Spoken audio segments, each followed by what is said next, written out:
So thank you for joining us for the first session, first in person for some of you and online for the rest of you. I am going to go ahead and pass the mic over to Michael to go ahead and get this presentation started. Thanks everybody for coming. My name is Ben Wright. I think I know everybody in the room, but I don't think I know everyone on the call.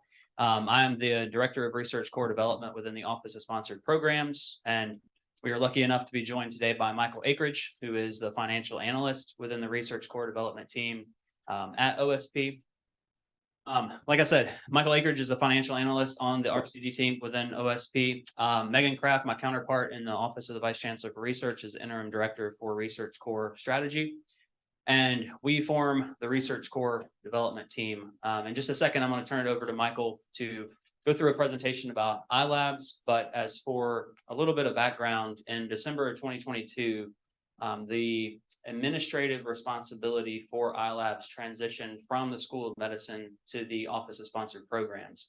And with that, we wanted to continue the great day-to-day customer service that the School of Medicine provided. Jackie Swanberger and Leah Combs were able to provide excellent customer service. We want to continue to provide that. And we do provide that via the core support at med.unc.edu mailbox.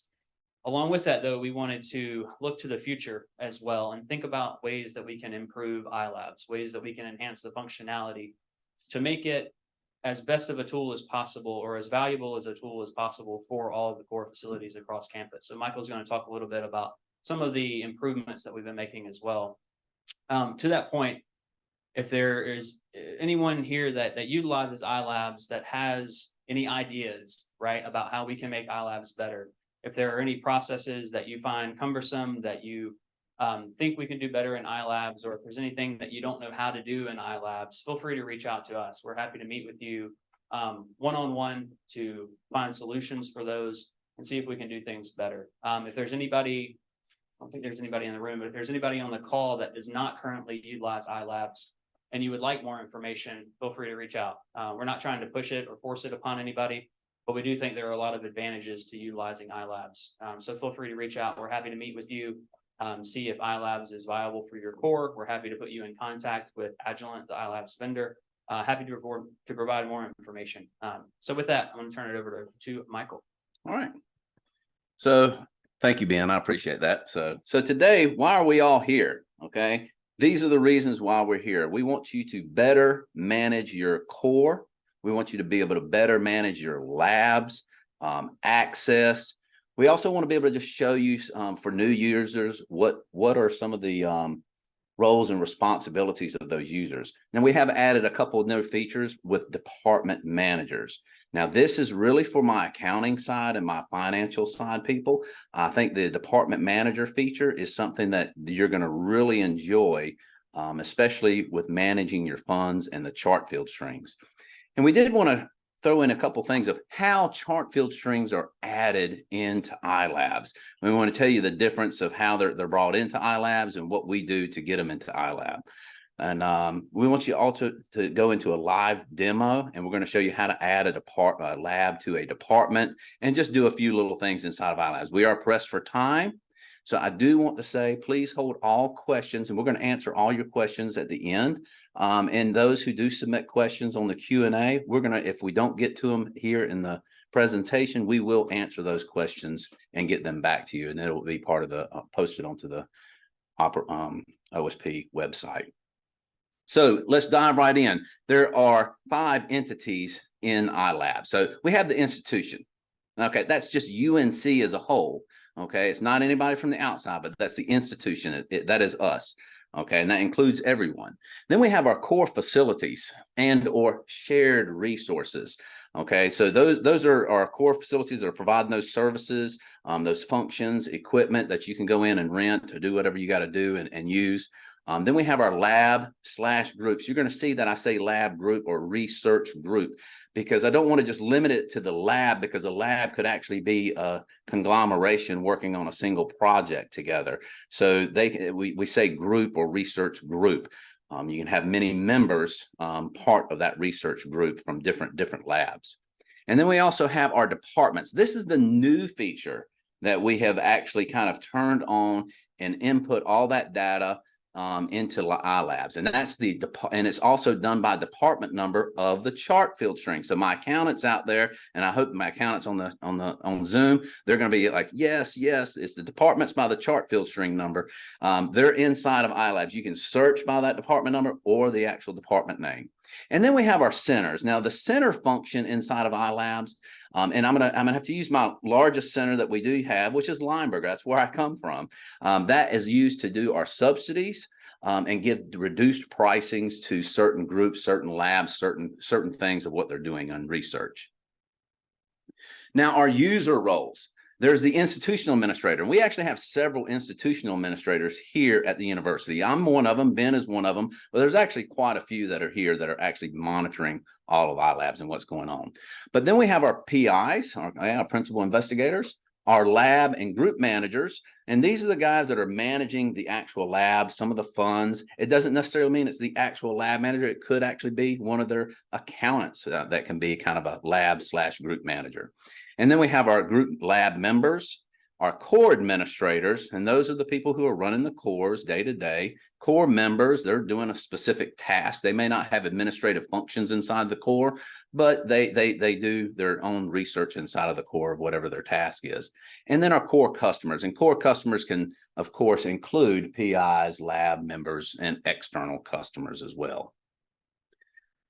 Now, our iLab user icons, and I show you guys this because it's going to tell you when you're inside of iLabs, you can actually take your cursor and hover over each one of these icons, and it'll tell you what it is. Some of you may not see them. If you're just a group member, a lab member, you may not actually see these last two, the edit a user's roles and rights, because you have to be an administrator to actually see those, or add and remove and delete a user. You won't see those icons.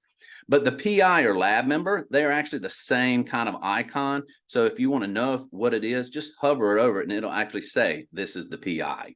So just a little tidbit there. And that next one down below that one was a brown hair and brown shirt and a little pencil in his hand. That's the actual administrator. That's the person who can actually give rights out, chart field strings access, things like that, add and remove people from a lab, group, and or a core. The next one down, though, that little $sign, that financial contact, that's who is managing kind of the funds. So for my accountants out there, if you need to get access to invoices, you need to be entered into the system, into iLabs, register, and we need to make sure we designate you as the financial contact so that you can actually retrieve invoices for your lab that you're either assigned to or group or whatever you're in. And again, the last two, I'm not going to go into those. Those are for administrators, but the administrators that are out there that are already, you should know how to use these. Now, lab managers we've had already in iLabs for what, the past 5, 6, 7 years since we've had iLabs here. But now the new part is the departmental manager. Okay, so we can actually add labs to a department, and the department manager can go in and actually help manage those funds, manage adding people to those specific labs under their purview in their department. And here's the key part. A PI can actually belong to several different departments. They can have funding at Lineberger, but they could also have funding over at chemistry or School of Pharmacy.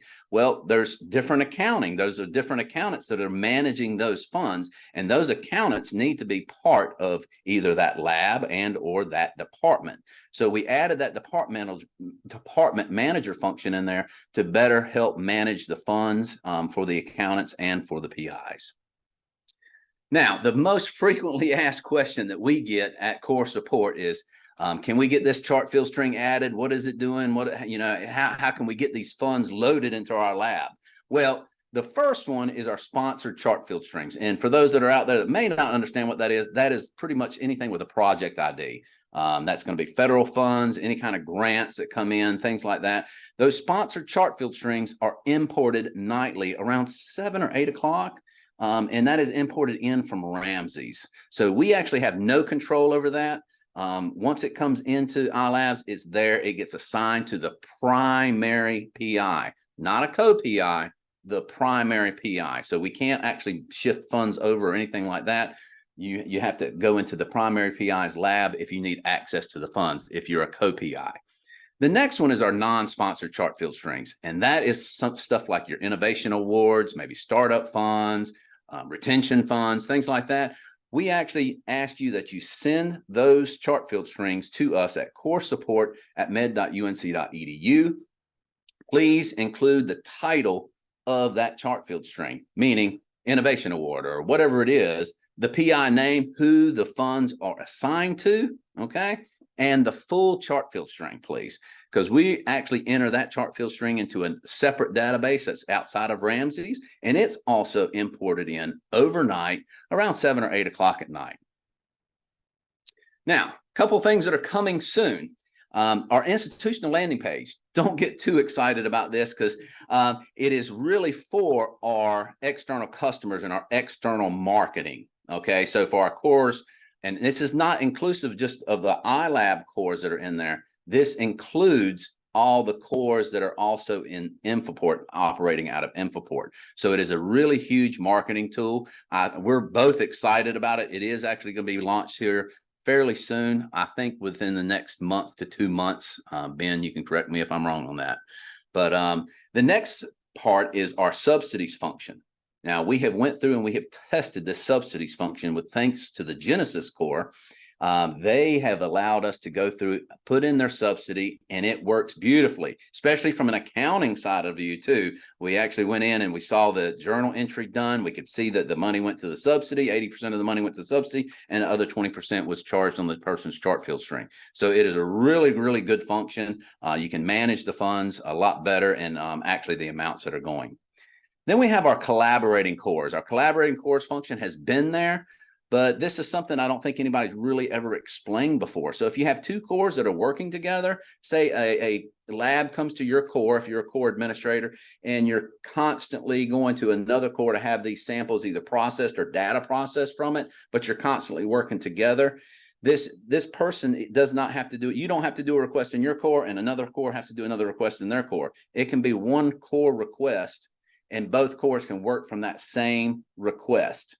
So what we need from you guys, and this is primarily for our core administrators, we need to know which cores that you guys work with together, and we can actually set that up for you. And that way it's easier, not only for the end user, but for tracking and for the end user and the accounting side. It's actually really, really easy because it's one request, one bill, and it comes up and you can still bill from your core services and your other core can bill for those services that they performed, and it can be at separate times, but that request is linked together.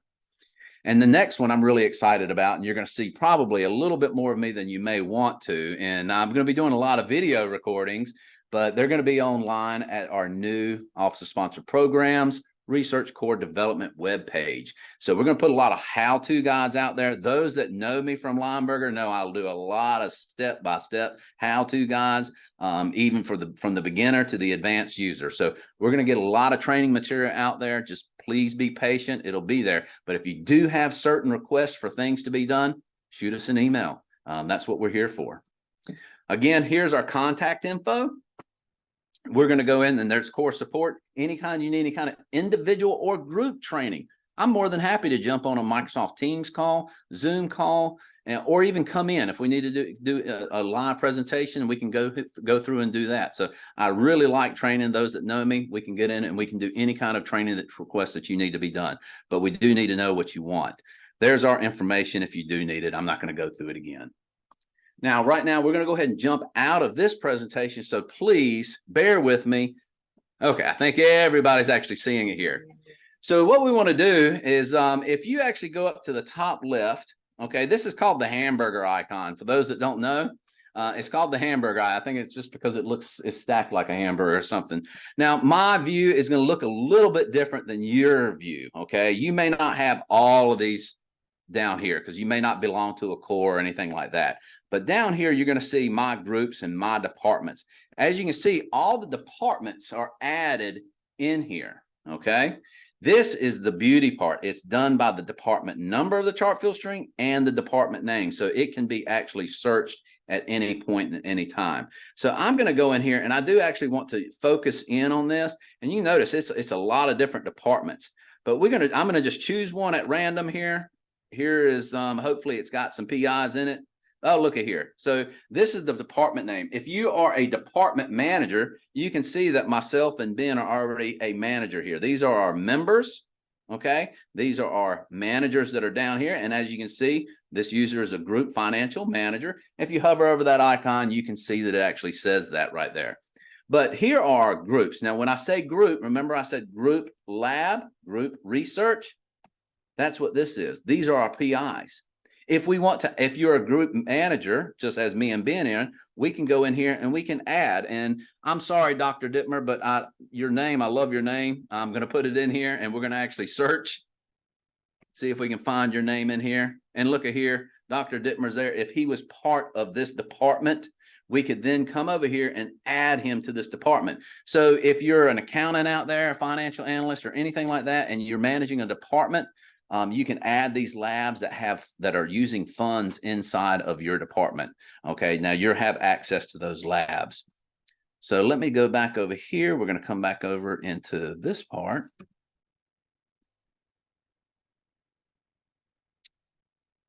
And this is something that you guys actually don't get because this is an institutional page.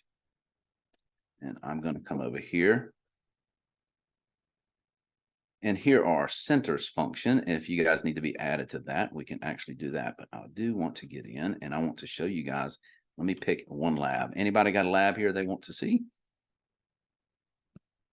We're going to use Dr. Dittmer again, since we've used him. Thank you, Dr. Dittmer.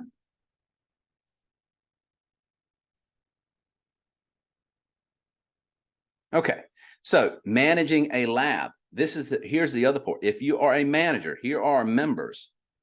Again, hover over it says it's the principal investigator. Over here, he's also the financial contact as well. He likes to manage his funds, but look at how many financial managers he has. And these are all people that, do either manage either a single chart field string or multiple chart field strings in his lab.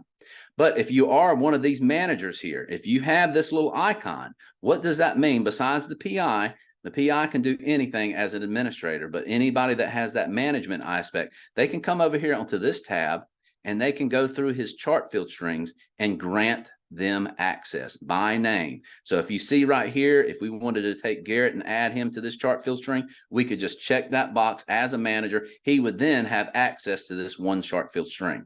But when you have a lot of chart field strings like this, it is good just to go ahead and filter them and then get to the name that you need to, and then add and check off that person's name to get them added to that chart field string. Okay. Well, I think that is going to wrap things up. And do we have any questions? Yes, sir. So you have the collaborating core and you have two cores that are working together. And one of them initiates the request, but they can specify this request because there's 15 projects. They can specify it and limit it to one CFS per request, right? They could, or split it. They can even split the chart field strings, even between the cores. And they could be different chart field strings on the cores on that one request. Yes, sir. Yes. Hey, how are you doing? Good, good. I had a question. What is the main difference between the core member and the core admin in iLabs? A core member, they perform a certain function and they can be assigned by the core admin that certain function to operate and check off something within their iLab. So if they're working, let's just say they're running the centrifuge in your lab and the blood samples or something, that you can assign it as a core administrator to that core member. That's what they do. And they can go in and actually mark that one part complete, that task complete. So it's just kind of it's task specific. It's very task specific. Yes.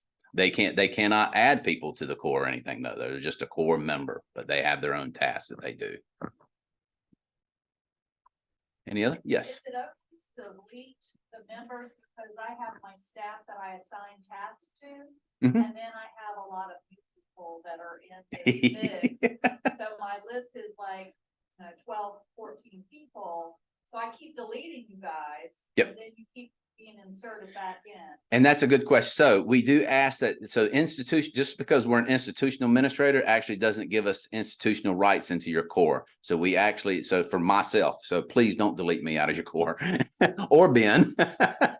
But yes, if you know that there's someone that has retired or gone, then yes, please go ahead and delete them out from your core. But we do ask that you keep the active administrators, institutional administrators inside of your core as core members.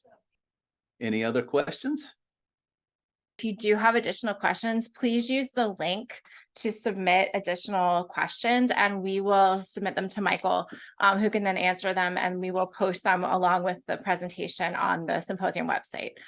So thank you so much to those of you who attended online. We had quite a big audience online, which was great. And to those of you who attended here in person, and we hope that you look forward to your next session.